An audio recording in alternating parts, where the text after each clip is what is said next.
यार चाची, आज आप ऐसे दाल फ्राई कर रही हो? हाँ। क्या हुआ, प्याज वगैरह नहीं डालोगी क्या? अरे वो प्याज वाला ना मुझे नहीं जमता है। क्यों? ये ऐसे ना जीरा राई और लाल मिर्च अगर डाल करके फ्राई करो ना बहुत अच्छा टेस्ट आता है। मुझे यही वाला पसंद लगता है। वो प्याज वाला मैं खा भले लेती हूँ, मतलब सबके वजह से। अभी मेरे खाते सबका स्वाद बिगड़े, वो अच्छा नहीं लगता है ना। हाँ। तो मैं खा तो भले लेती हूँ, लेकिन मुझे ये वाला ज्यादा अच्छा लगता है।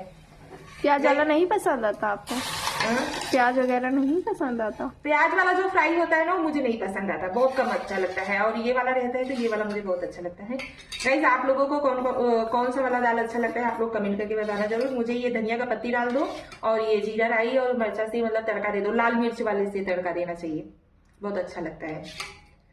आप लोगों को कैसा लगता है कमेंट करके बताना जरूर, कौन सा दाल पसंद है आपको? अच्छा लगता है फिर ये वाला दाल? हाँ, अच्छा लगता ये है। देखो कितना अच्छा लग रहा है हाँ, अच्छा लग रहा है। ना?